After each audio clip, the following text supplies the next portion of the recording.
Wow. Welcome to the award-winning Mad Radio Show here on Making a Difference Wednesday. You are listening to John and Sam. Hey, how you doing, Sam? Hey, doing great. Wow, that was a powerful video. Lots of memories started flooding back watching that.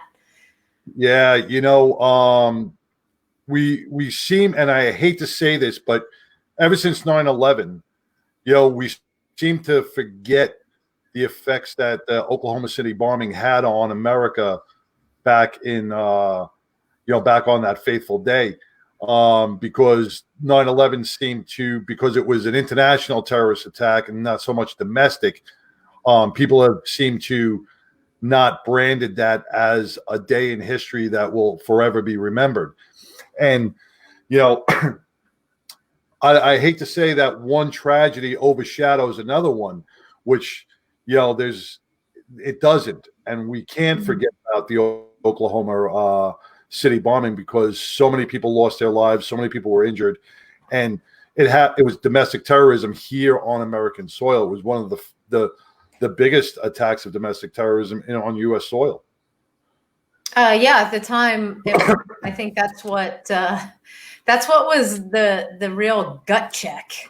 It was very difficult to process. It's like, how can somebody who's a U.S. citizen who identifies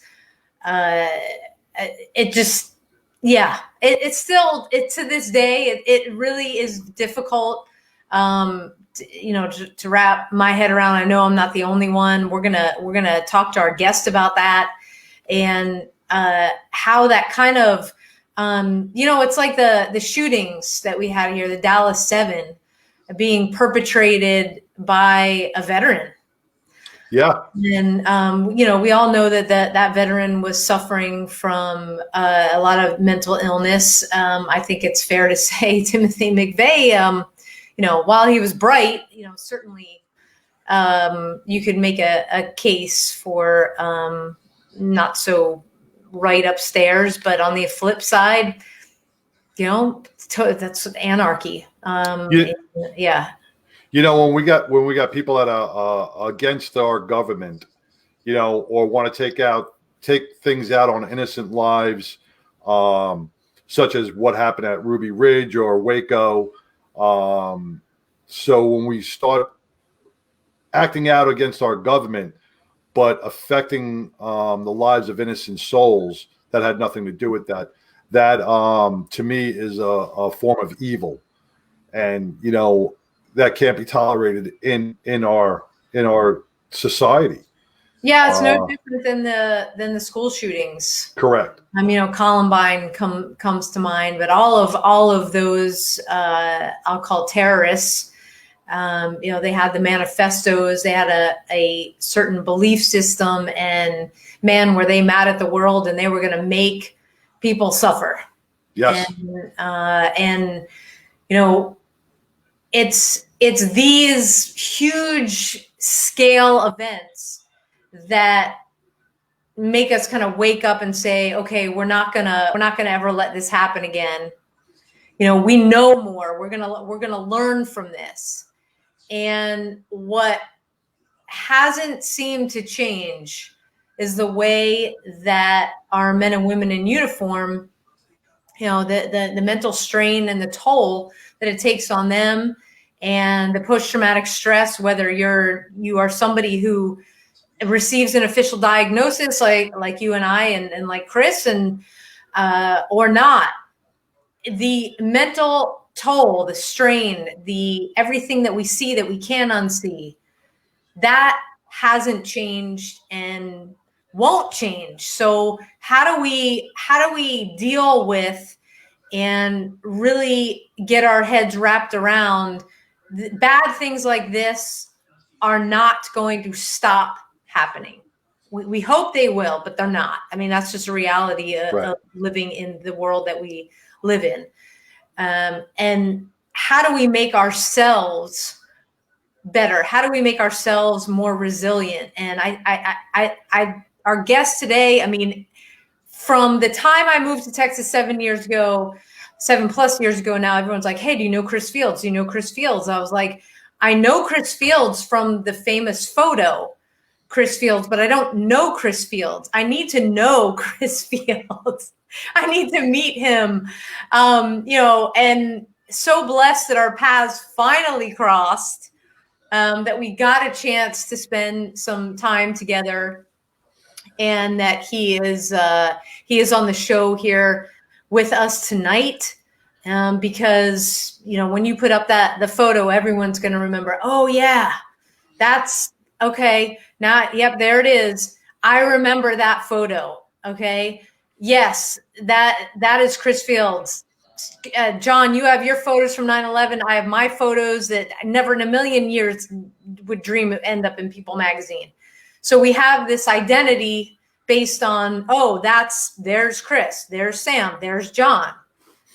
But a lot of people don't know how what they see in that photo changed us as people. And what it really meant. And that's what we're going to dive into with Chris tonight, and his being part of Trauma Behind the Badge, that great organization, and how he used everything that he went through, 31-year career firefighter, how he used that to, find that post-traumatic purpose, if you will, or post-traumatic growth, and is changing the lives of so many first responders around the world. I kind of believe that. And I always say paths cross for a reason. You know that, Sam. And, this show tonight, when we think about it, okay, both of me and you were both at 9/11. We were there during the attacks. Chris was at, two of the most major events that happened on U.S. soil. We have 3 people here that have dedicated their lives going from horror to healing. And when you talk about Trauma Behind a Badge and the network that Chris is associated with, all those guys that are in that healing network, I believe we are in that same network on our end. And, it takes people around you to really pull you out of that funk. And I'm sure Chris will share that with us today when I bring him on. And, we are blessed. We have to believe that, I'm not a religious guy, but, I got to believe that I am blessed in some way, somehow, that somebody turned around to me and said, hey, I'm going to hook you up with Sam. I'm going to hook you up with Jeff. I'm going to introduce you to Chris Fields, and all these people who have these amazing stories of trauma that, I see it in my visions all the time, of the strength and resiliency of just moving those bricks and coming out stronger. Mm-hmm. That those terrorists didn't win. You know what? They made us stronger as a person to now provide for others. And I truly believe that. And, I can't wait to get Chris on, because his story is so amazing. He's got probably one of the softest hearts and most pleasant people I've ever met. And a pleasure to meet him. And you ready to bring him on? Yeah, let's do it. All right. Chris, welcome. Thank you for joining us. Oh, you bet. Thanks for having me on. It's an honor to see y'all again. Been a while, but like I say, and just real quick, I think there's a reason our paths crossed, and I think that's to double, triple, quadruple, whatever the outreach we can provide for first responders and veterans. Chris, 3 of us, we've all been through a terrorist attack, which is pretty significant when you talk about. I wasn't in a veteran. I'm not a veteran. We're all first responders, and we've all experienced some sort of terrorist attack with multiple devastation, and we've all come out of it. And I pride that on our network of people that we've crossed paths with. You yourself, the Oklahoma City bombing. if you're okay with talking about it. You know, You bet. I remember I remember the Oklahoma City bombing because I was a dispatcher in a local fire department in Farmingdale, New York. And I remember that day because I was dispatching that morning, and it popped up on the news. And I knew people around me from New York that the FDNY task force was getting ready, and everybody was getting together. Tell us about that day. I mean, you went to the fire station. Just, hey, I'm going to have a cup of coffee, some breakfast with the guys, clean the trucks. What was it all about? What was the morning like? Hey, and it always, when you start the story, it's always so cliche because it was just like any other morning going to work. I always remember it was a Wednesday, just because of the fact that at the station, at your duty station, each day there's different things you do to maintain the station. Wednesday was the yard maintenance day, so the guys and girls were out mowing, weed eating. There's a few of us. I was one of 3 officers at the station. I was I guess the junior officer, and we were just standing there talking about breakfast. And we remember we're usually back from the store and cooking breakfast by 9 o'clock. What firefighter doesn't talk about breakfast or eating? Exactly. And that's what we were talking about, how the morning had just got away from us because usually we're back from the store by 9. And Major John Cruz, he was our station officer. And he just mentioned the fact that it's 9 o'clock and we hadn't even been to the store yet. And, what we know now is 9:02. And I could have pinpointed the about time just from the fact him saying that. And the station shook, the windows rattled. I was at Fire Station 5, which was 17 blocks north of the Murrah building. And, we felt it. So we stepped outside we thought a train had derailed. There used to be a board and ice cream plant right across the street from the fire station, which was a blessing and not a blessing at times, but they took care of us. And it had a rail yard, so we thought maybe a train had derailed.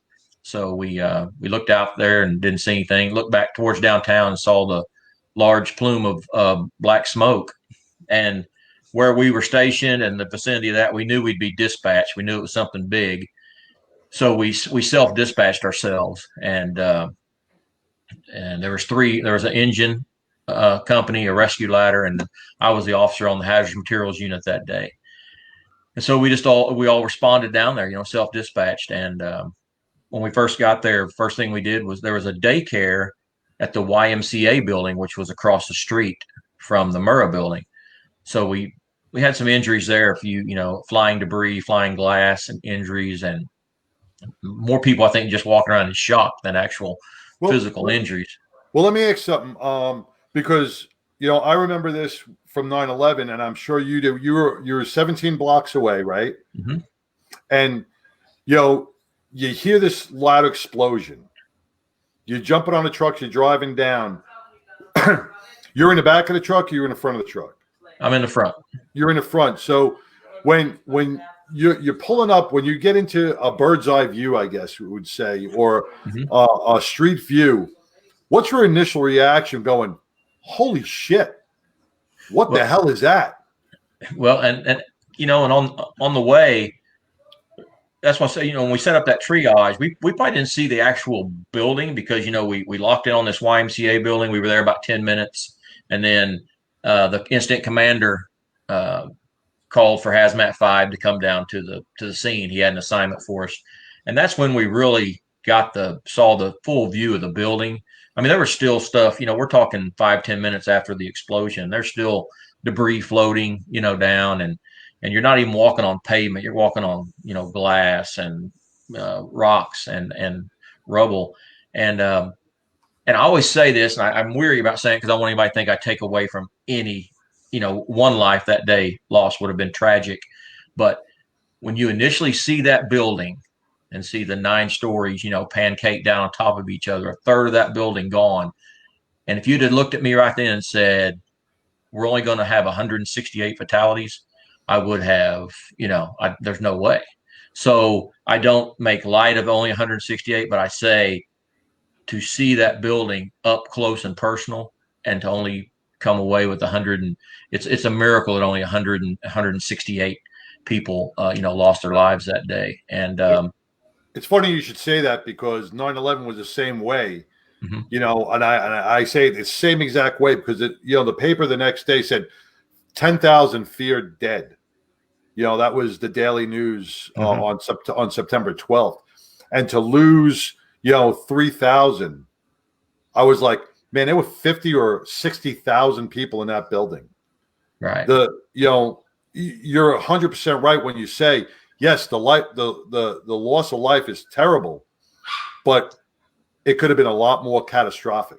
Oh yeah, and especially at 9 o'clock in the morning, everybody's getting their day started, and that building, the Murrah building, housed like the Social Security Administration, a lot of other things. It wasn't just employees in there; it was people in there conducting everyday business. And that was a lot of some of the people that, a lady I've become good friends with, Dana Bradley. We'll talk about her in a minute. She was the last one they had to amputate her from the knee down to get her out. A doctor did. And she was just in there like changing her child's social security number or something, but she lost her mom and 2 children. Wow. That day. And she was just down there to change a social security number and go on about her day.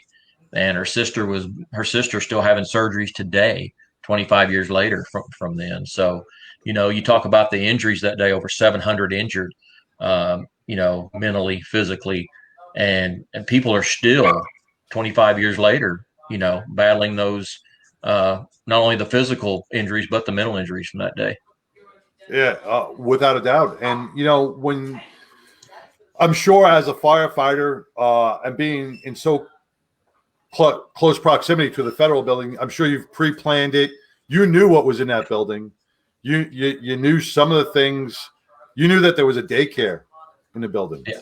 Well, I'll tell you what, the first in units, like headquarters was only like 3 blocks to the west of the Murrah building.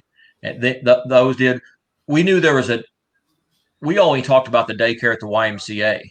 I knew the ATF was on the 9th floor. I knew the Social Security Administration was in there, but to be honest, that day, I don't think I knew. We didn't realize there was a daycare, and there was a lot of confusion because companies coming in that wasn't their first in, when they were talking about a daycare at first, a lot of people were assuming the daycare at the YMCA across the street. And then the incident commander, let everybody know there was a daycare on the 2nd floor of that building. Wow. So.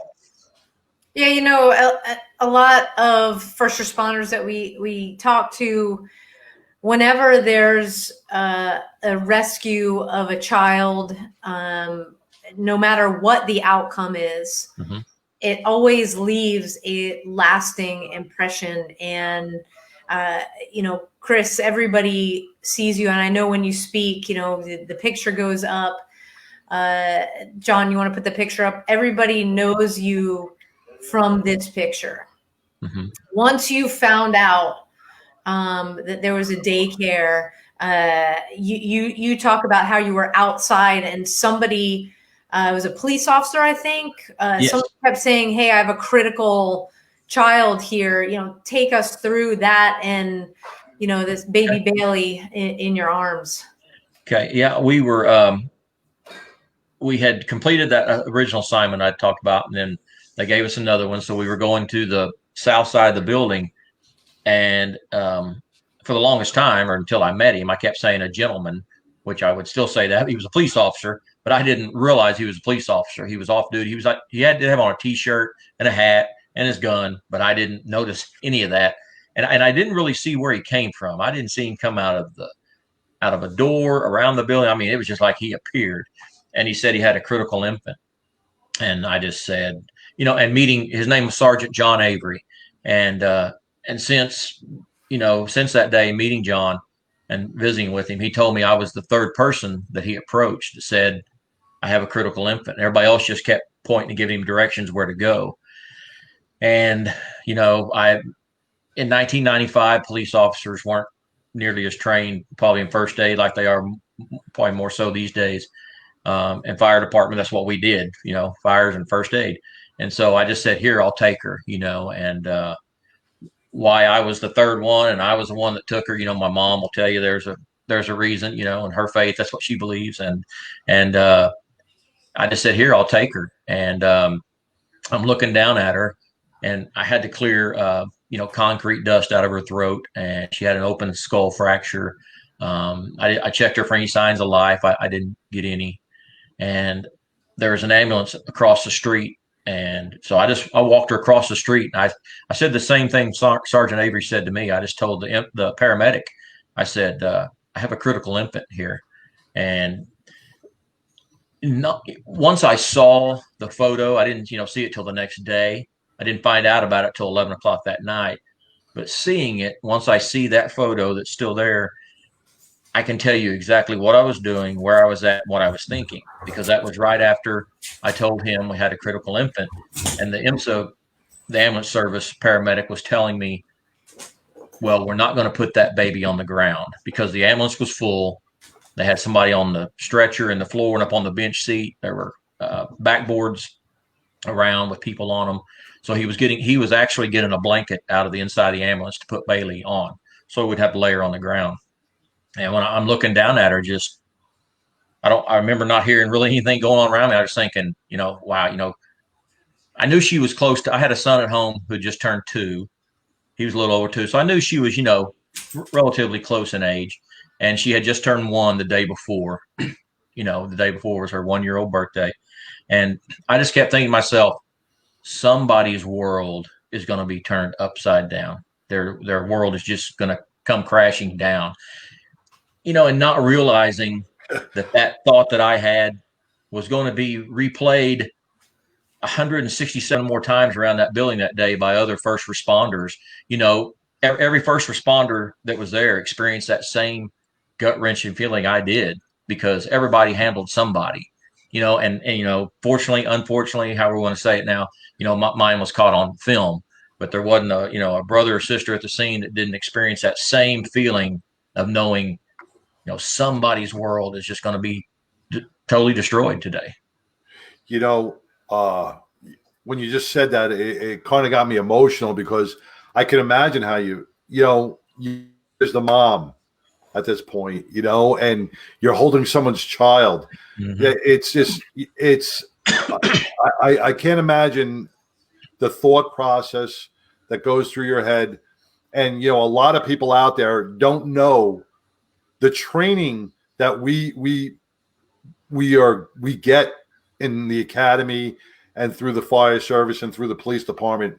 We kick into this mode of, tunnel vision, mm-hmm. life-saving mode, but we're still human, but we're still, we still have that emotion inside of us. How did you keep your composure, Chris? Well, and it was, and we've talked about that, and you made great points, talking about our training, and, adrenaline takes over. And, once that IMSA paramedic took her from me, I just went and caught up with my crew. I just, it's like we've, learned over the years on the job. I was brought up by some old veteran grizzly smoke eaters who you suck it up and you move on, and that's what they do. You can't be thinking about one call when you're on another, or it may affect, right. Not the outcome just for you, but for that person you're trying to save, or your team members. So I just kind of kicked in. I went and caught up with my crew, and they had already located a lady that was alive. She was trapped. And when I got down there, they were actually screaming and hollering, and they were trying to get her. She was answering them. They were like, "Where do you feel us now?" She would say, "I feel you, on my butt or on my lower back." They were trying to figure out how she was laying. So when we started moving debris, we'd know where her head was at. We, start there. So we were that, that was the next thing. So immediately, I just shifted into that mode. I was getting her information, from her, talking to her. Her name was Sheila Driver, 28 years old, pregnant. And so we got her out. We got her packaged in a Stokes basket. We were down in an area called the pit area. So we had ladders set up and had a rigging system going already. And so they hoisted her up out of there. And for my crew, and I know there was a lot that went on all around that building, but for my crew at that point, that was probably maybe an hour and a half into the incident. So 10:30 in the morning, we got released to go back to the station at 11:30 that night. And that was the last, live person or even a sound of a live person that we experienced that day. And it wasn't until we got released to go back to the station that when you're allowed, to you can finally, exhale. We all called our families, let them know we were okay, and that's when we kind of just started, hashing out the day. And How does and I that didn't. how does that conversation start? Yeah. I'm just thinking about it. I mean, how does that conversation? I mean, you're looking at almost 18 hours Mhm. of an adrenaline rush that is beyond human thought, right? You get back on the rig and you're heading back to the station. What goes? Is it silent? Is it how's that conversation go? I don't remember much conversation on the rig, on the station going on the rig going back to the station. Of course, 11 o'clock at night, firemen are going to fire a pot of coffee. And so, we got us some coffee. And throughout our conversations, people forget, we got interrupted several times by, we had a house fire at 3 or 4 in the morning. We had a couple of first aid calls. So it was, you talk about it, but then you got to go into that mode because you're on another call. So Let me just stop you right there, and because I want to.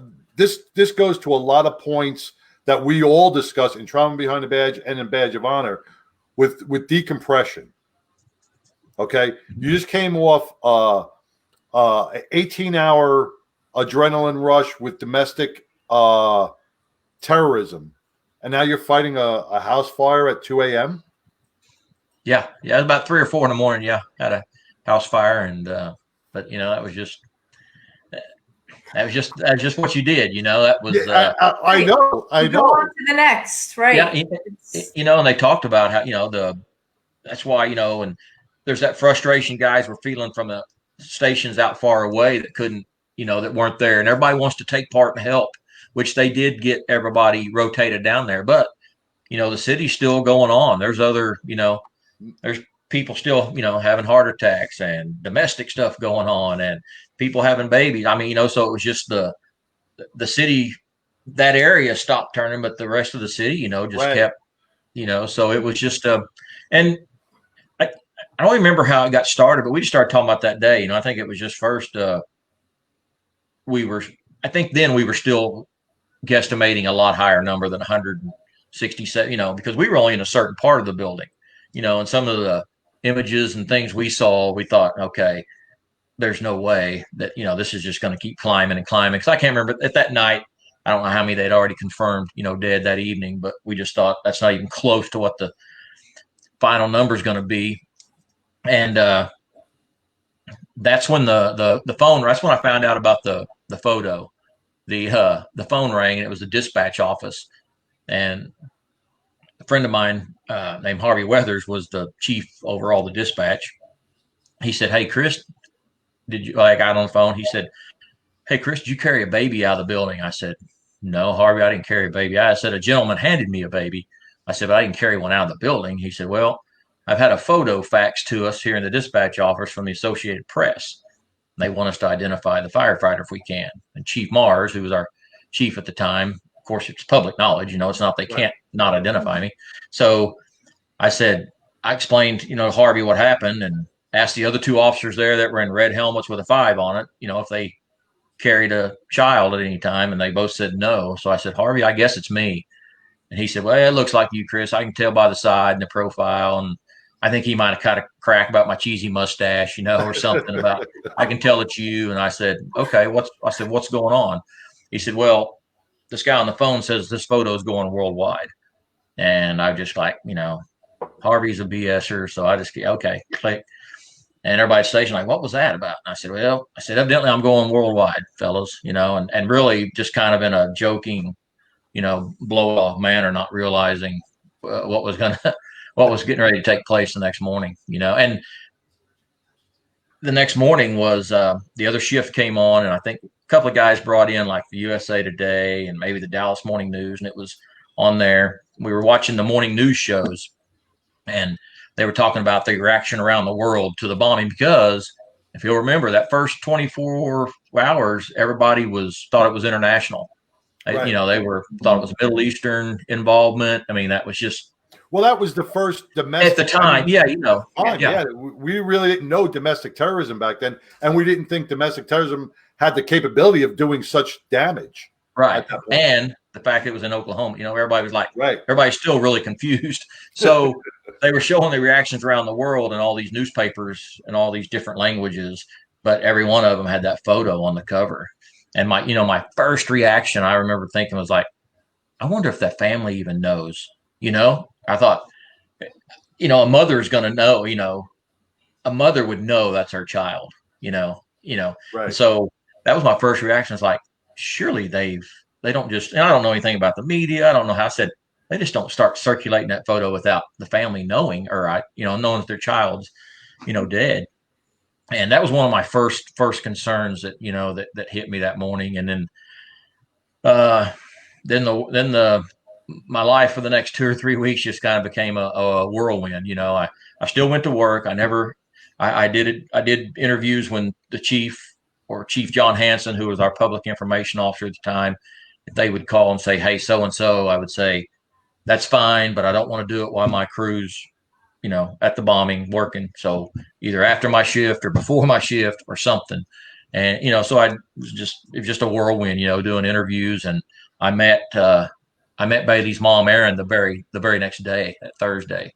Let's talk about that for a second. How was that interaction? I mean, you didn't know the baby's name at that point. No, not at all. I didn't know. We got a call on Thursday, and I'll jump ahead and I'll tell you that me and Erin, which is Bailey's mom, we are still great friends today. She's had 2 other children since, and we celebrate, kids' birthdays and graduations and all that together. So we're still really, really tight. And but a local reporter called and said, "Hey, Chris, do you want to meet?" And she told me the baby's name was Bailey. She said, "Do you want to meet Bailey's mom?" And I said, "No," because my first reaction was, number one, why do I want to meet her? What have I got to say to her? And good Lord, what's she going to say to me? Right. She going to unleash on me? She going to throw a fit, tell me I should have done more? I didn't know. And she said, well, okay. She said, well, I just got off the phone with her and she was wanting to meet you. And I said, well, that changes everything then. I thought it was just this reporter trying to set something up, and I really didn't want to. But when she said, well, Erin, Bailey's mom, is wanting to meet you, and I said, well, then let's do it. So me and Sergeant Avery went that Thursday evening to her grandparents' house where she was staying to meet her. And I tell people the craziest thing about that was, here's 2 macho first responders, going to meet this 20 or 21-year-old single mom who just lost her only child. And she's we get there, she's comforting me and Sergeant Avery. We can't compose ourselves. We can't, and she's putting her arms around us, telling us it's okay, that she could tell we were fathers, and she thanks us for the way Bailey was handled and how thankful she was that she knew Bailey's, fate, and other families didn't. Were still, concerned whether their family members are going to be found dead or alive. And so, like I said, it was just it was, I don't know what the word, humbling, to have this, like I say, 21-year-old single mom comforting me and Sergeant Avery. And that was just kind of when we linked up, and things just kind of evolved. And I kind of took on I'm like 10 or 11 years older than her. I just kind of took on that big brother role. Right. That's how I was saying it, and we'll get into how I learned what my really problems were. But what I was really doing, I was compensating for this irrational guilt I was having about, I felt terrible being and talking, visiting with her. I was the last one that she knows to hold her child. And because of that photo, she wasn't allowed to grieve privately at all. She had to have, police barricades at Bailey's funeral. It was just a, Maybe I don't know if I missed this or not, but where was she? Was Bailey in the daycare? Yes, Bailey was in the daycare. Erin worked in the downtown area, and you didn't have to work in that building for your children to stay there. Oh, okay. And so yeah, it was open to people outside the building. See, I never knew that. I never knew that. She worked in the downtown area, so she had. Oh my God. I can't And imagine. this building is right across her apartment she lived in downtown. The Regency Towers is a high rise apartment building. I mean, it still stands today, right outside, right next to the memorial. And she just recently moved back in there. That's where she lives again now. But I can't imagine. I can't imagine her dropping her child off, going to work, then hearing that explosion. I mean, just that yeah, alone. yeah, That alone. and to hear her story is it's pretty powerful, And like I said, for to end up being linked and associated with her through all this deal was, probably a godsend or a blessing because it was a good relationship. And like I said, I just whether it was irrational guilt or my heart or whatever, I just felt like I need to be there to take care of her, and that's kind of the role I took on. If she would call or if somebody said, "You want to do this interview?" I'd say, "Well, I wouldn't do it unless Aaron was doing it." I just wanted to make sure that, and even when I speak now, I make sure I usually show that picture, briefly to people when I'm speaking. Then I show a picture that Aaron gave me of Bailey the day of her birthday party, because I think it's important for people to remember Bailey as Bailey Almond, not just the Right. baby in the photo. And that's Right. what gets lost a lot of times for Aaron is when they do the anniversaries and when they do these different things, they talk about all these 19 kids and they'll list, she loved to play with this or he loved to play with toys. He loved to do that. Well, Bailey was just the baby in the firefighter's arms, you know? So that's the role it kind of took on. And everybody forgot that Bailey was, a human being. And so, that was another tough, and that's that me as a first responder feeling like we should have done more. Could I have done more in that irrational guilt that we all, carry with us sometimes. And that started to seriously take its toll on me. Yeah, and did you guys have? I mean, John, you brought it up, and Chris, you mentioned when you guys got back to the station, you started a conversation. But was there ever a time where the higher ups or you guys as a unit came back together and just did you continuously talk about it, or was there something mandated by the fire department? Critical incident stress management. Well, yeah, CISM and all that was pretty new in 1995.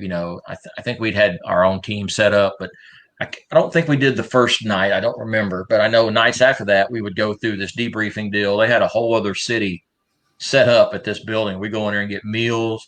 You could get chiropractic adjustment, a massage, and that's where they had debriefing and stuff. And of course, it being new, I never fault our administration. They did what they knew to do at that time, and things have progressed, thank goodness, and changed. But it wasn't really. And I was one of the guys, at that time going, I'm not going to tell y'all what to do, but I ain't talking, you know. And as a leader of that group, they probably looked at me and said, "Well, if he ain't talking, I ain't talking." And Right. and so then it was, like I say, it was our own CISM, and I think a word got back. Somebody that was one of the team members went back to the station and mentioned somebody's name and told them what they said in the debriefing.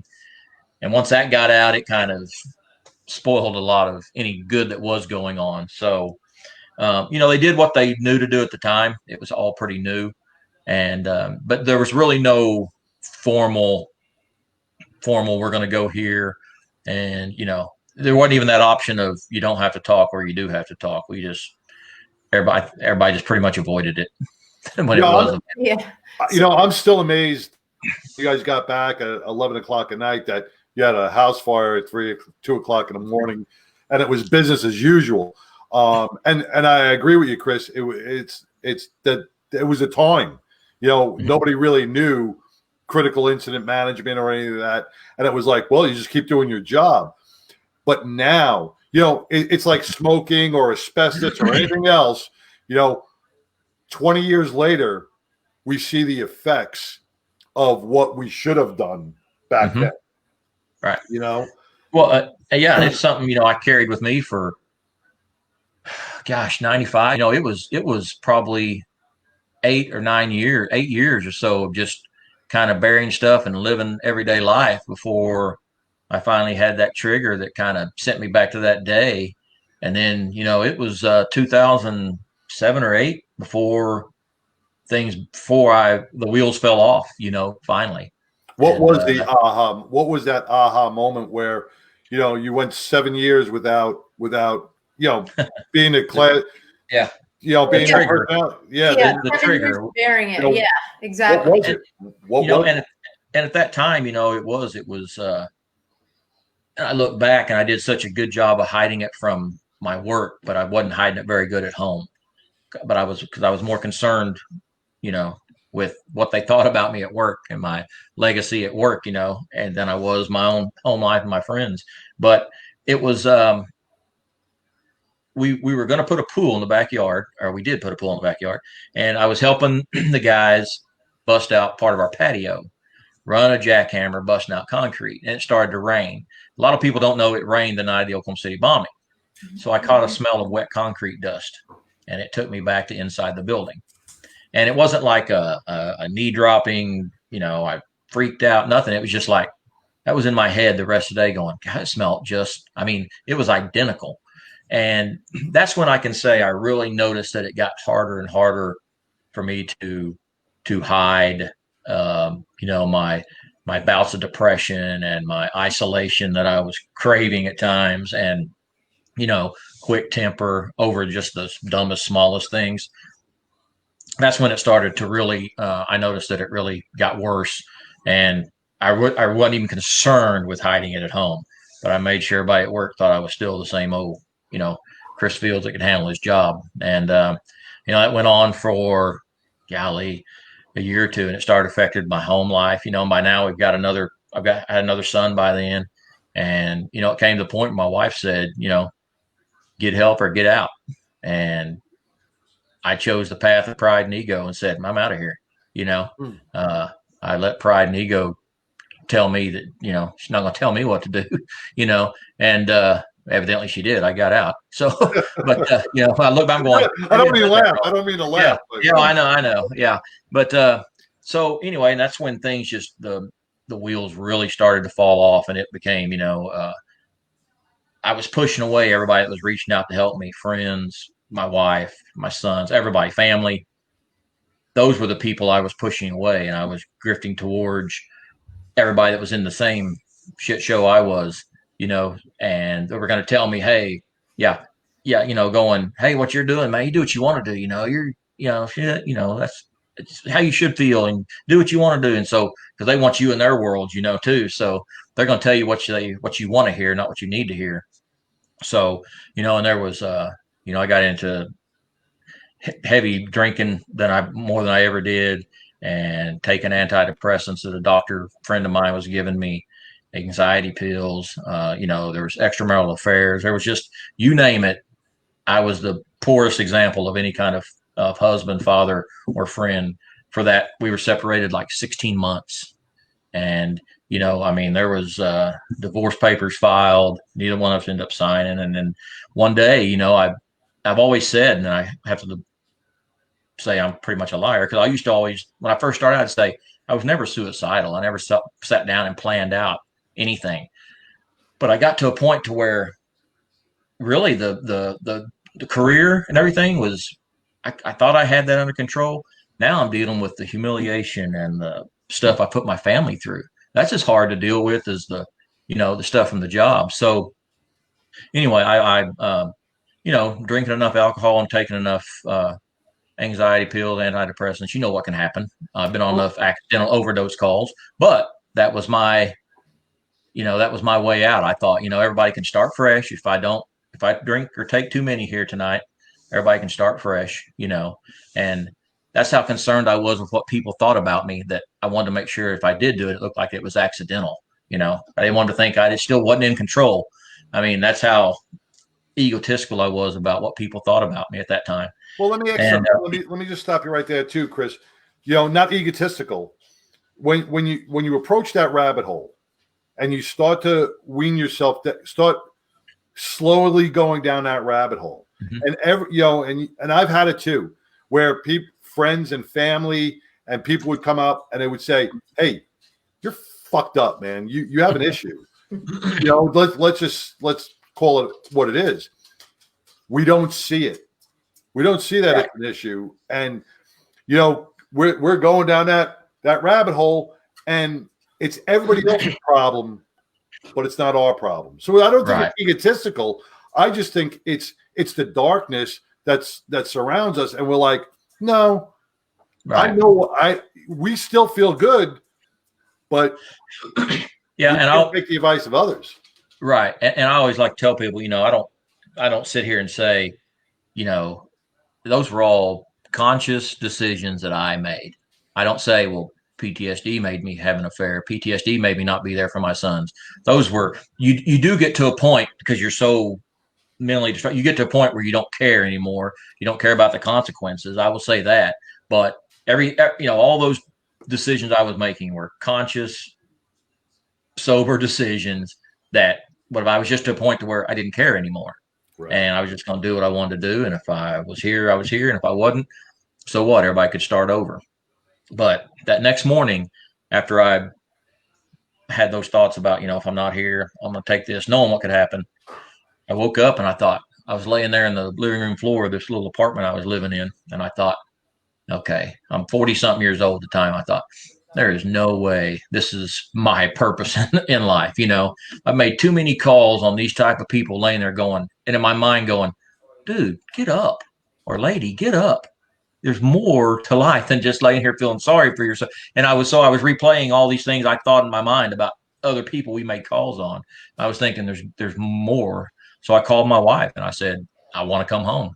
And she said, well, come on. And I still get emotional talking about it because that's the day when I knew that everything would be okay, because it wasn't easy. I don't want everybody to think, but one day you're struggling, the next day, you're Ozzie and Harriet Nelson and everything's, great. And if you're old enough to remember Ozzie and Harriet Nelson, I don't know if Sam is, but so, I was speaking at a deal and a gentleman asked me, he said, when did you know that when you turn the corner, everything's going to be okay? And I said, when my wife said, come home. I thought, if this woman has enough grace to forgive me, and if God's given her enough grace to forgive me for the things I've done and said and humiliated and all that, I said, everything else is going to be a walk in the park. And, that's when I reached out and I always tell people, it's funny, when I reached out for the help and said, let's get this done, this group that was supporting me when I was doing what I wasn't supposed to do, they were gone. It was everybody that I'd pushed away that was still there, waiting to help me. And went and, got diagnosed PTSD, anxiety, went to West Coast WCPR. It's easier. West Coast Post-Traumatic Retreat out in California. Came back home, did some follow-up stuff, and got hooked up with a lady named Kathy Thomas, who's with the Warriors Rest Foundation.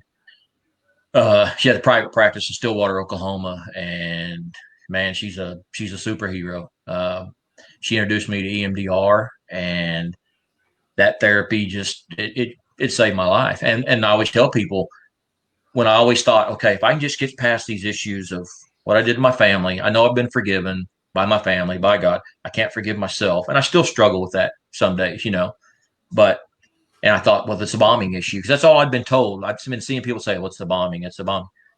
Dude, when we unloaded, I unloaded. It was 31 years of, or at that time, 20 something years of, just seeing things you shouldn't have to see. And, and it's part of my story. And it was the first time I'd ever, and it came out that day was, being molested when I was 10 years old.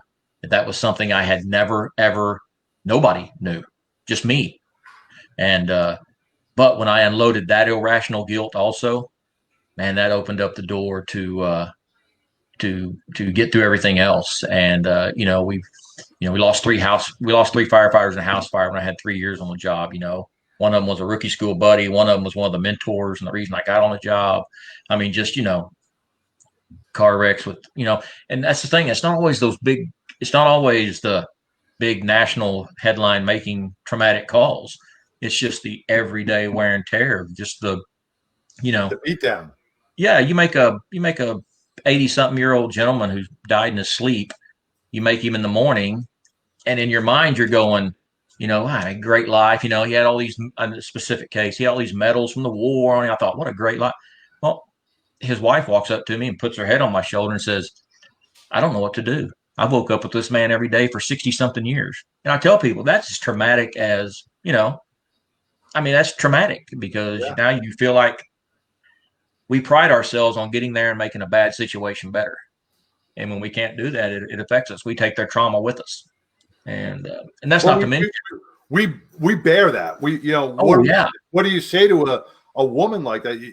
You comfort her. So what you're doing is you're taking all her stuff and you're putting it inside you. And it's like Sam, you always say, we keep filling up our closets, That closet door is going to open up one day. And it obviously had. And that is part of the trauma that will come out. Right. And that lady saying that those couple of words to you. Right. And I think what people forget, and we forget even talking about ourselves, is we're just sitting here talking about all the trauma we experience on the job. That doesn't even take. People forget we're human beings and we have a home life that's not always peachy keen. And we lose relatives, we lose aunts and uncles and dads and moms.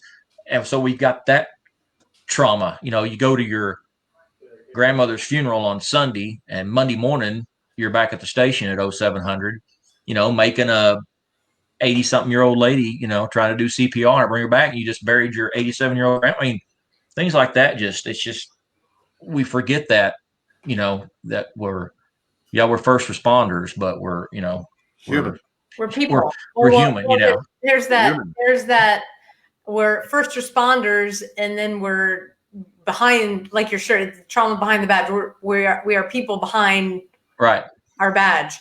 Right. And and it's hard to sometimes separate the two. And listening to you, Chris, I'll tell you, when you were talking about your trigger, the more that we try to compartmentalize and push away and push down, and then one day, bam, something happens. My trigger for the longest time was smell, and it happened to be concrete as well, the burning concrete smell.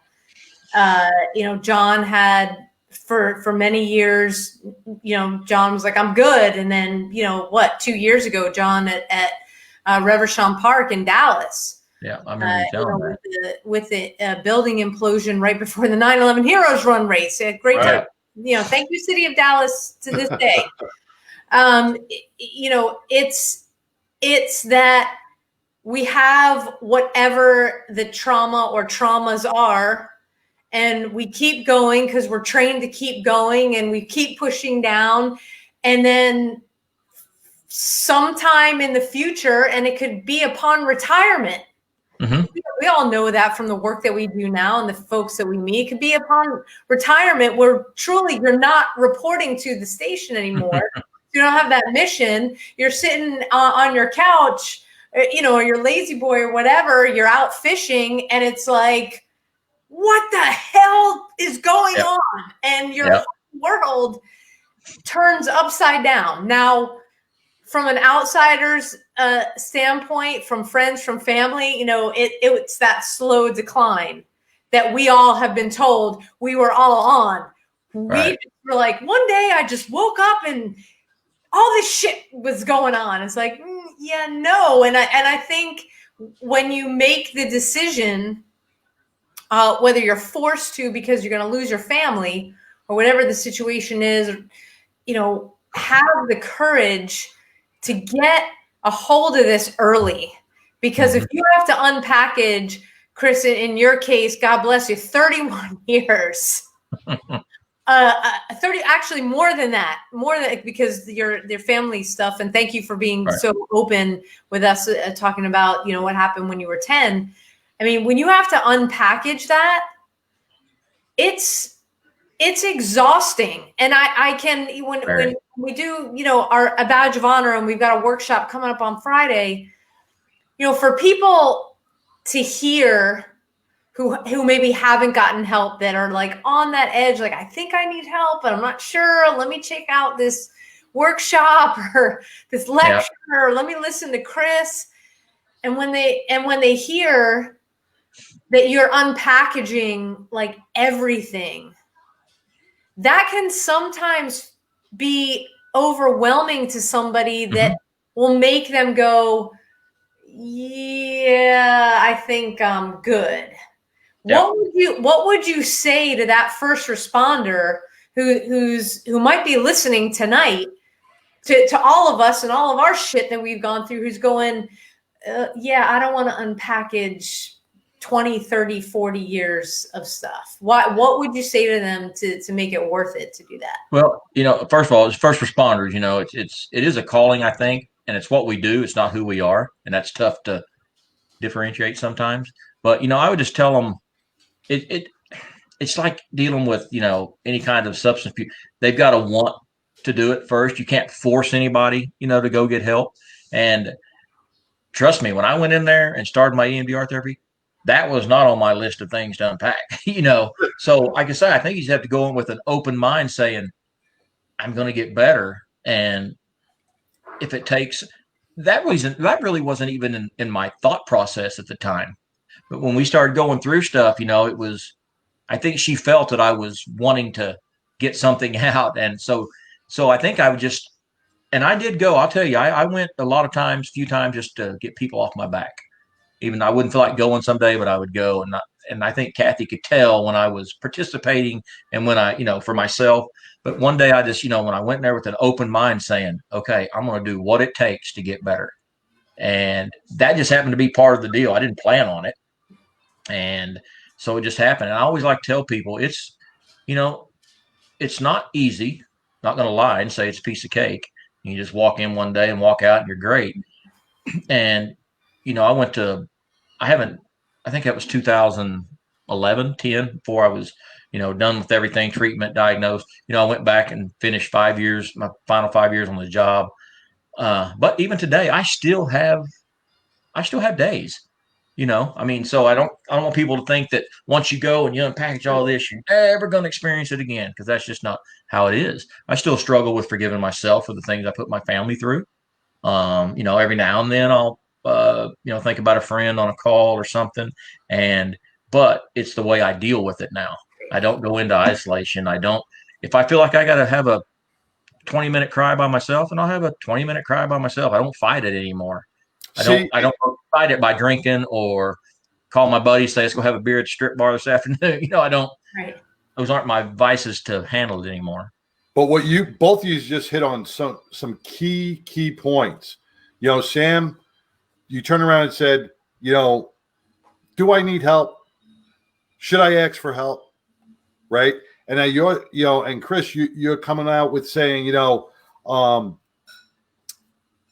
unleashing all this stuff, right?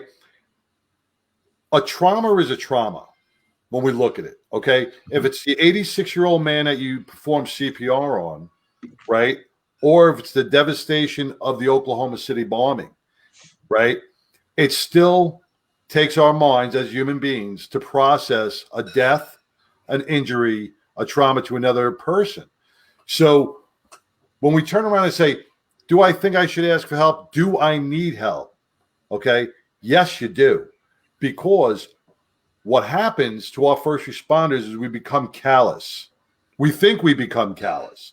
We think we become these emotionless drones that can really take all these bullets, right? But what we are actually doing is we're hiding the fact. Right. So in order for us, and with Trauma Behind the Badge, and what you guys are doing is a great job, is bringing out the awareness, bringing out that knowledge to turn around to the young officers, the young recruits, and say, hey, listen, after a trauma, no matter what it is, a car accident, a pedestrian struck, a domestic violence, a slap in the face, we need to address it, process it, and move forward on it. We can't forget about it. We can't go to that house fire at 2:00 in the morning. We have to have some sort of decompression, or we're going to have the constant battles that all of us have had with stuffing our closets, Sam, with all this crap. And then in 20 years, it's going to open up. Right. Because explode. Yeah. That's the beautiful thing. And Chris, what you just said is you learn, and I think that's where we all are now, because we are learning we've learned, because I went through EMDR too, and John's been in his therapy protocols. We've learned the processing skills. So, people look at us and they're like, oh yeah, you guys have your stuff together. And it's like, yeah, but Right. it's taken a lot of time and a lot of work. And that with that work comes pain, but on what is at the end and what the end result looks like for us as humans interacting with our loved ones, interacting with the people that we meet, is so much more the draw. It's so much more the positive. And so if you could, hey, we've been through the pain. We're first responders. We know how to handle it. Why not have those coping skills, if you want to break it down to the lowest common denominator, the coping skills, the unpackaging skills to recognize, hey, I'm feeling XYZ, and this is what's going on. I need to do X. Right. I mean, that's how we train, right? I mean, okay. When there's a house fire, as we are driving to the call, this is what you do. When you get there, you assess. This is what we do. You get out of the truck. You do this. This is what we do. It's the same thing. And I think if people realize that all it is processing the same way you learn how to train, it's like, that's why you got this. That's why you need to just have the courage to sit down and just do what you need to do, because you deserve the best you, your family deserves the best you. And we know the pain.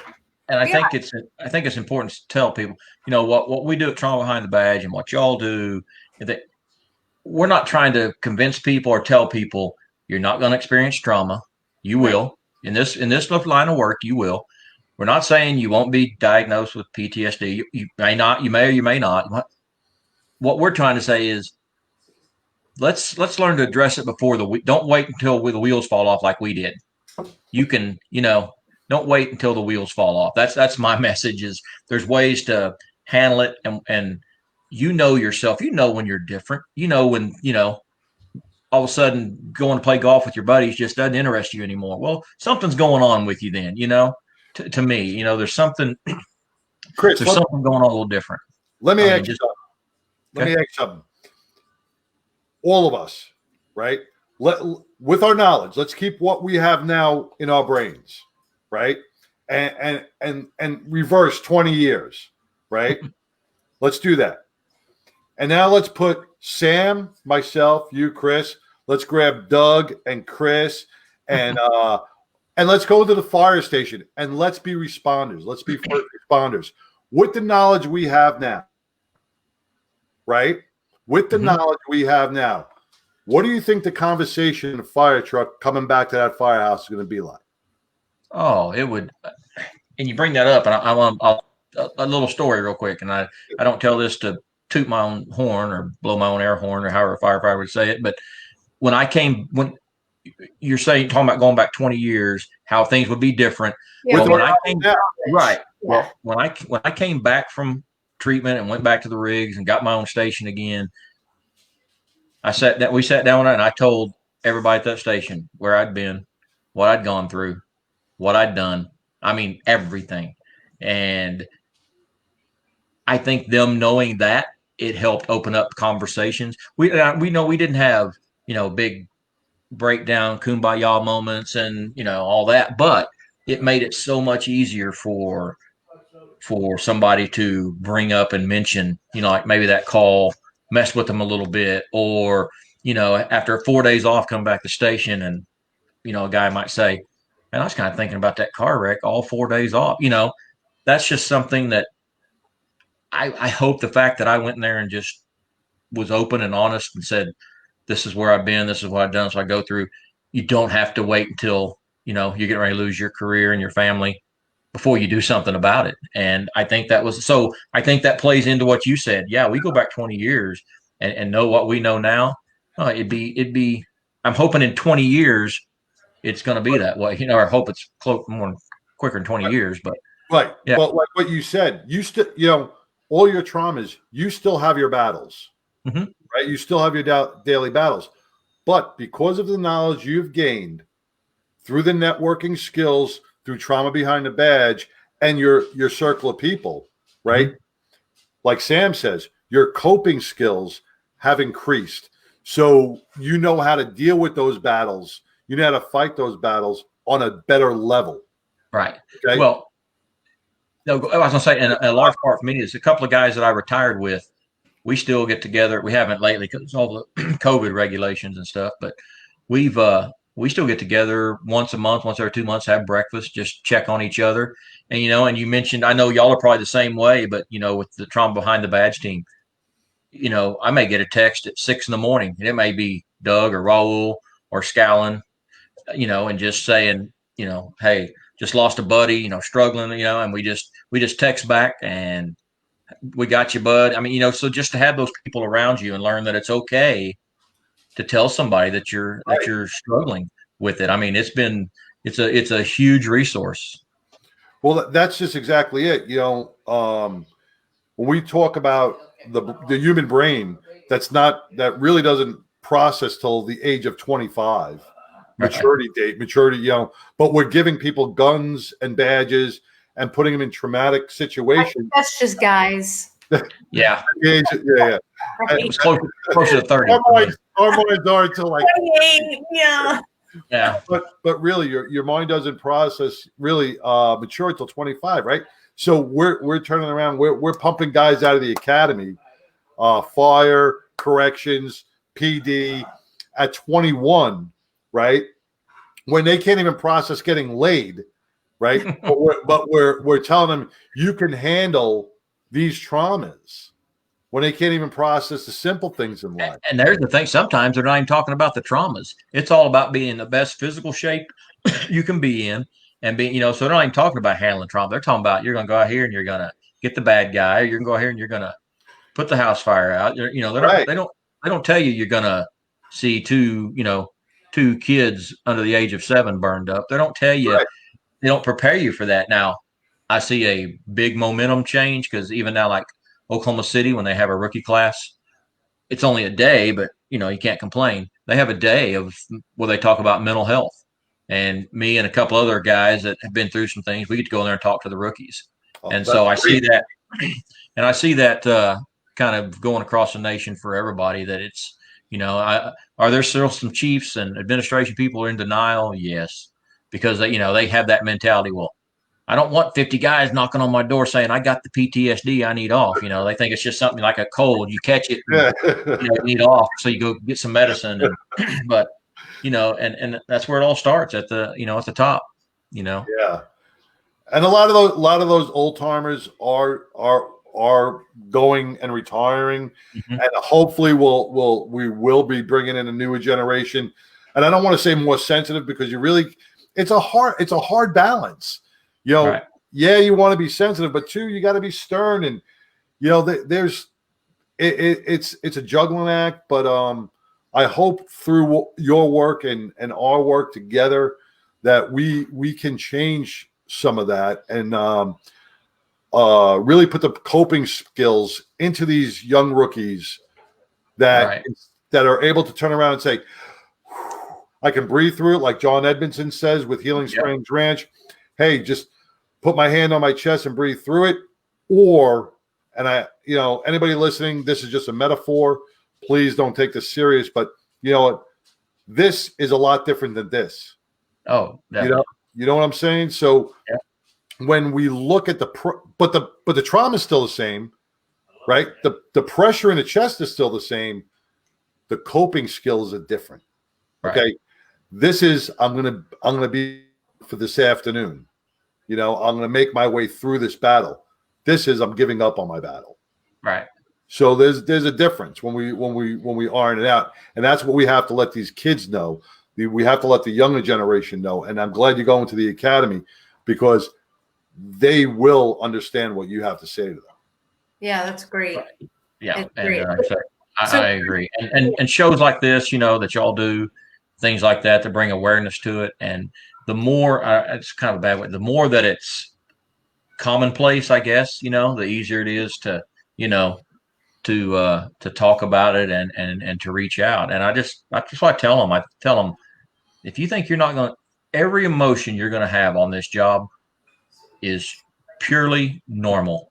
I mean, from anger to sadness to regret to happiness, everything that you experience in the first responder world, whether it be law enforcement, firefighter, corrections, even dispatchers, and everything, it is all normal because we're human beings. So Yep. it's just getting it to that point that to drive it to people's heads that it's perfectly normal. Yeah. So Chris, if somebody wants to reach out to you, how do they reach out to you? Find out more about Trauma Behind the Badge? www.traumabehindthebadge.com. And then I have a website. I haven't updated lately, but it's www.chrisfields.org. And, you can leave emails or messages on either one of those sites, and we'll get back with you. We don't always have the, I'm on Twitter. I'm at FF4OU on Twitter. I stay on Twitter probably too much. But what is it? FF?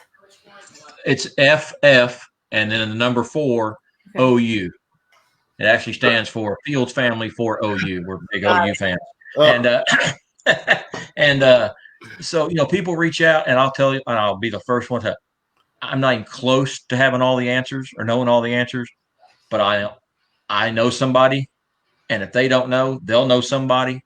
And just like y'all, we've created this life link of network and friends that if we can't get the answer, we know somebody that can. Mm-hmm. And you know what? I relate to that. Being from New York, I can finally say, "Hey, I got a guy." Yeah, I got a guy. He knows stuff. Yeah. Yeah, so that's what it sounds better when John says it, Chris. Yeah, right. Mine's got a little drawl to it. Yeah. Don't worry, I got a guy. Yeah. Well, this has been great. John, I don't know if you have any questions that. Jennifer says we're going to send you an OSU hat signed by a past Pistol Pete. Whatever that means. I know what it means, and you send it, and all right. I'll even give you my address. Send it, and I'll wear it. For Hallie at 3 for the Love, so you can reach out to her direct. So yeah, pistols firing. Yeah. So, no, I completely lost my train of thought. I'm sorry. John, are there any questions that you had on your Facebook thread for Chris? No, I don't have any questions. All I want to say is, I think, one, I have to praise Trauma Behind the Badge tremendously because, I haven't been able, because now that I'm working, I went back to work. I don't get to jump on as much as I used to, but, when you really want to talk about, and Chris Scanlon says it's the best, when you want to talk about the real parking lot discussions, really go to Trauma Behind the Badge. They're on every, Tuesday night? Tuesday nights at 7 Eastern. 7 Eastern time. It's a free link. Sign up on their webpage. You get emails, and all you do is just click on the link, and you're right in there. And, the guests that you guys have, the discussions you have. I mean, I've sat at my kitchen table and really, it really opens up a lot of your mind. You guys do a great job. I commend you tremendously. Absolutely. Well, thank you. We appreciate that. Like I say, I mean, we've gotten some, pretty good feedback, and so like you said, it's the real parking lot discussions, sitting around the fire station kitchen table discussions. It's not for the, and I say it and people think, really? I say it's really not for the faint of heart, because we're going to get real, and right. We're going to talk about things we've seen and done, and our guests have seen and done, and we have some great clinicians on there too that offer some really, really great and sound advice. So yeah. Well, Chris, I can't thank you enough for being part of this, being part of our network, and I'm glad our paths have crossed. I want to tell everybody to follow Chris, to check him out on Trauma Behind the Badge. And, I expect good things from Trauma Behind the Badge and a Badge of Honor and Mad Radio in 2021 once this pandemic's done. Yes. And, like my Facebook posts say, man, today is not the day to give up. And I think with all of us, not just the three of us here, but all of us combined, we can put that message out, and we won't lose a life. Right. And that's what I say. I'm looking forward to 2021 and working together and things. Yeah. I never want to say things can't get worse and challenge the year, but I think 2021, we could blow the lid off this thing and make some great headway and, get the word out that needs to be out there. I agree. Amen. So well, thank you. All right. Yes. Thank you, Chris. And God bless. And your wife, don't adjust her halo. Yes, definitely. She's definitely. And thank y'all so much for having me on. It's an honor, and it's been a great hour. And Sam, I will be reaching out to you about what I sent you a message about. All right. About my son. I look forward to it. Awesome. Okay. All right. Take care. Thanks, y'all. Thank you. All right. Take care. Have a good evening. Bye. Wow. Yeah. What a show. Wow. Yeah. Stan, that was amazing.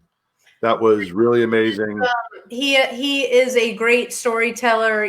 Chris has been telling his story for a long time, as you and I have been telling ours, John. And it just is, when we have, I guess because of our ages, we're considered the wise souls now. To just encourage people to reach out. There is an entire network that you may not know exists. And, we're real people. Chris is real. He's very humble. He's always there to help.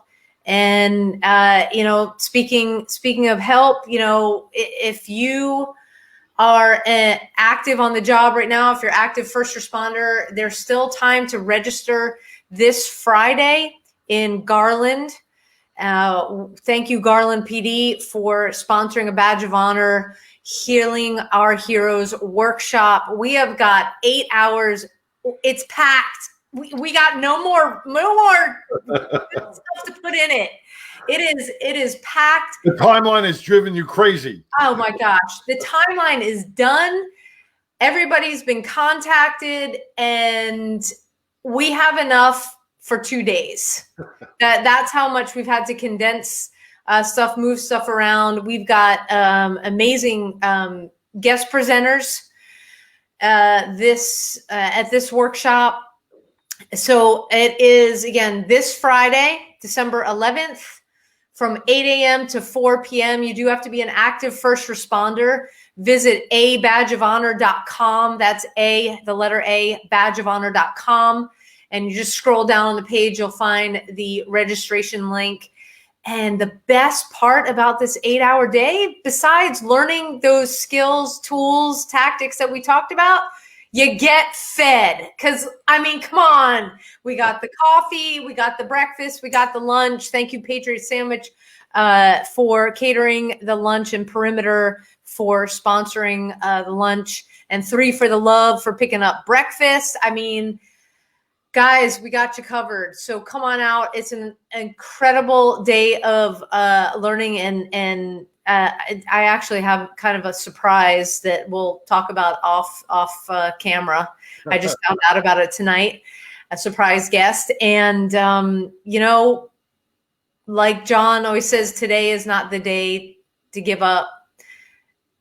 To all the first responders, all of our men and women in uniform here and abroad, you are in our thoughts and prayers every single day. Keep fighting the good fight. Know that you are exactly where you're supposed to be, and that you have an entire network of people that have been through the shit, ready, willing, and able to take your hand and lead you through it. You can get through it. Don't give up. All right. And every Wednesday from 7 to 8, join us on the Mad Radio Shit Show, and be a part of it, because the circus only gets better. We bring you behind the curtain. You know what? We don't want to show you the rings. We want to show you the training behind that.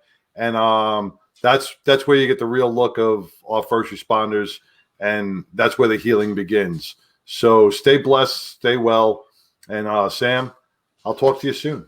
Till next time. Bye, everybody. All right. Take care. I'm gonna leave everybody with which I'm really happy about is what I found out is the PTSD 911 movie just got a nice $10,000 donation. Yes. And it's moving forward. So as of last week, we left you with that. So who didn't get to see it, I'm gonna leave you with that.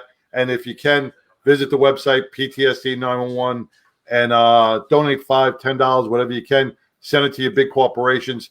This is a movie that needs to be done. All right. Take care, everybody. Stay well. Take care, Sam. After working for 20 plus years as a police officer, not having backup is kind of scary. While I was trying to heal from the traumas that had put me in the position that I was in, I suddenly lost all the support of all the guys I worked with.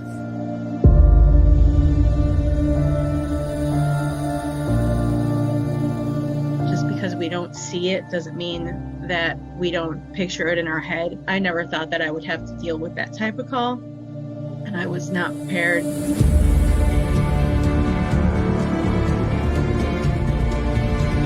I remember the moment I was like, okay, I was up all night.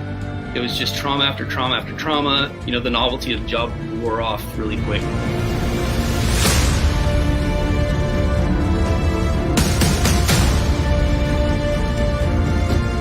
They didn't offer any help. They said I needed to see a psychiatrist, that there was probably nothing wrong with me, that I was just being a baby about it. I couldn't think of how to get help without ruining my job.